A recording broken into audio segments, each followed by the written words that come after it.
Mais comme cette histoire, c'est-à-dire c'est le business de beaucoup d'entités, très puissantes même. Qu'est-ce qu'on est en train de faire? Il y a des gens à l'extérieur qui veulent donc résoudre ce problème. C'est-à-dire ôter la main de l'Ouganda et du Rwanda du Congo, gentiment. Comme Chilombo se lamentait, oh, je ne peux pas travailler, oh, tout ça. Il y a le FCC qui fait ceci. Les Américains, qu'est-ce qu'ils ont fait? Ils ont vu un moyen ils ont mis en place un système pour aider Chilombo, afin qu'il puisse se libérer des griffes du FCC. Pour faire quoi? Pour travailler sérieusement, afin de mettre en place un système qui allait nous conduire au recensement, l'octroi des cartes d'identité biométrique et l'organisation des élections. Mais ce qui est regrettable, c'est de voir que Chilombo n'a pas appris les leçons du passé. Chilombo est ivre du lait, est ivre de l'argent, ivre des millions qu'il ne cesse de voler. Alors, il pense qu'avec les jours qui passent, il est en train de devenir l'homme fort du Congo, le maître du jeu. Et c'est ce qui est tellement regrettable. Parce que quand vous suivez, je suis en train de chercher un communiqué là que je venais d'imprimer tout de suite. Je ne sais pas là où j'ai jeté ça. Le communiqué là nous dit quoi?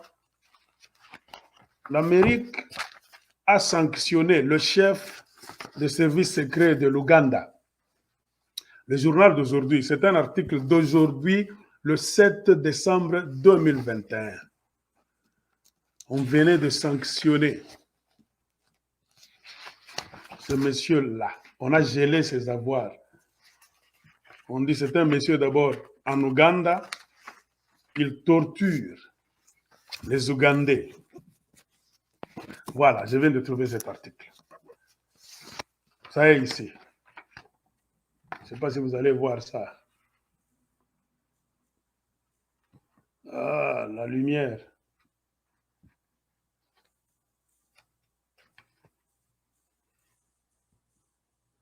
Je ne sais pas comment ça.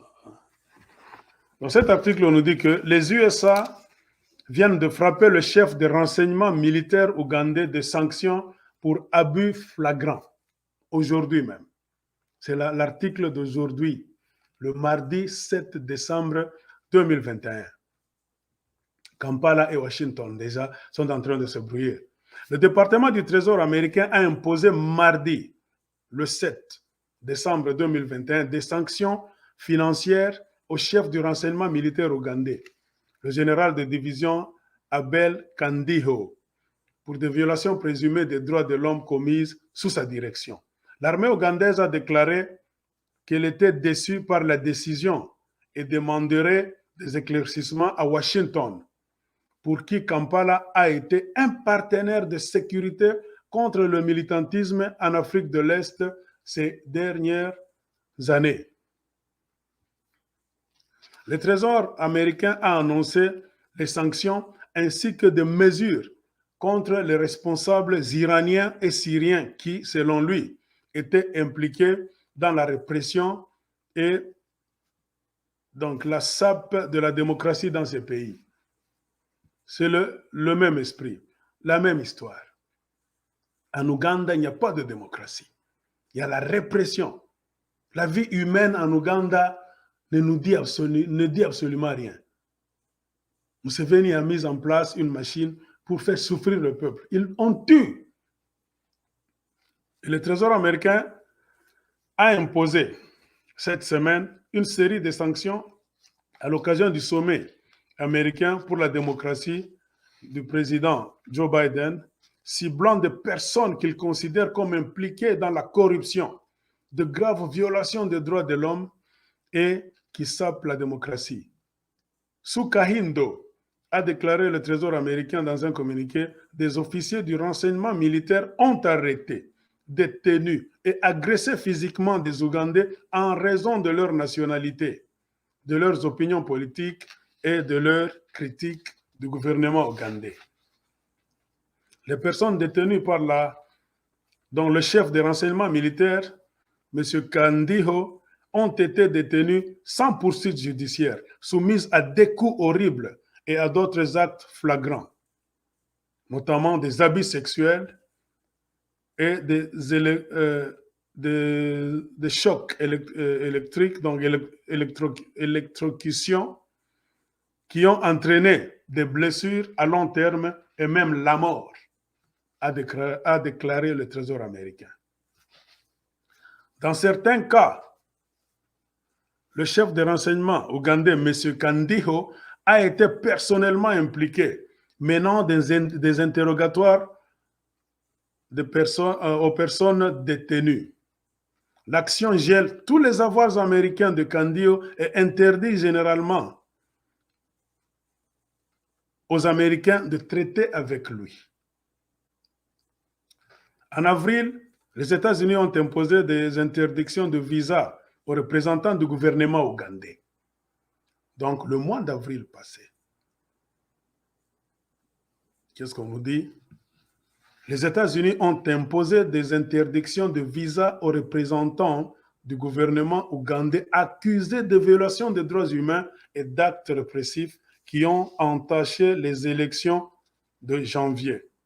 L'armée ougandaise a déclaré plus tôt qu'elle avait été officiellement informée des sanctions. On vise l'armée ougandaise.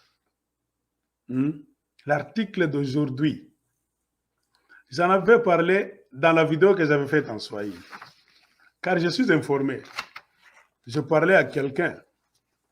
Je finis d'abord parce qu'il y a la deuxième page là où les officiels ougandais disent « Nous sommes déçus qu'une telle décision puisse être prise par un pays que nous considérons comme un ami, un partenaire et un grand allié sans procédure régulière », a déclaré l'armée dans un communiqué. Donc, on a frappé le monsieur du renseignement de l'ANR de l'Ouganda. C'est un militaire. J'ai fait la vidéo en Swahili la fois passée. Qu'est-ce que je vous avais dit? Des sources sûres. On m'a dit que l'Amérique est en train de cesser de communiquer. Donc, l'Amérique est en train de se distancer petit à petit du Rwanda et de l'Ouganda. Parce que Kagame et Museveni sont en train de devenir des fardeaux. Donc, s'afficher aux côtés de Kagame et de Museveni, le monde entier fait trop de bruit maintenant. Et les Américains, après avoir eu ce qu'ils cherchaient, comme d'habitude, ils sont en train maintenant de lâcher Kagame. Ça ne se fait pas du coup. Ce mouvement se fait petit à petit. Comprenez pourquoi l'homme qui m'avait donné cette information il y a une semaine m'avait dit maintenant, nous nous étonnons du côté des États-Unis de voir que votre président, qui n'a pas gagné d'abord les élections, c'est ce que Joe Biden lui a dit. Joe Biden a tensé Félix Tshisekedi dans un communiqué là-bas. Ils ont eu une conversation. L'Amérique a dit à Tshilombo, nous n'attendons pas de toi ce que tu es en train de faire au Congo. D'abord, tu voles des millions. Tu ne construis rien. L'économie est par terre. Tout est par terre. Tu n'es qu'un voleur seulement. Nous considérons, nous, du côté des États-Unis d'Amérique, qu'il n'y a pas de président au Congo. Tu es en train, donc, de faire quoi? Comment est-ce qu'on a dit? Tshilombo est en train de traiter les affaires courantes. Et le plus grand devoir qu'on lui a donné, je reprends, c'est d'organiser les élections. Tshilombo, c'est l'homme de la transition. Mais le plus grand regret, c'est de voir que monsieur est ivre maintenant de pouvoir, de la présidence, d'argent. Il vole comme ce n'est pas possible. Il se positionne maintenant, lui.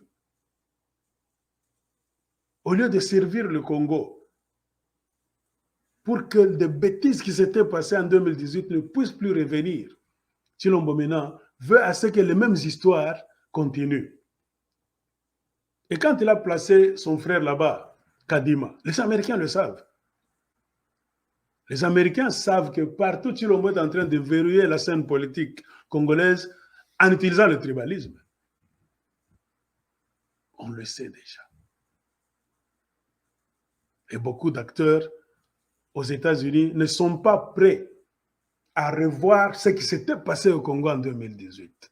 C'est-à-dire quoi? Ils sont prêts à ne pas accompagner les politiciens congolais sur cette voie. Et le plus grand regret, c'est de faire quoi? Maintenant, ce ne sont plus les Américains qui obligent à Chilombo de faire entrer les Rwandais au Congo, ni même ou même les Ougandais. C'est Chilombo lui-même. Car il a maintenant des stratégies. Tu vois comment Satan trompe les politiciens congolais. Chilombo maintenant est addicted. Il est attaché donc à la présidence. Le miel, du lait. Il est ivre du lait.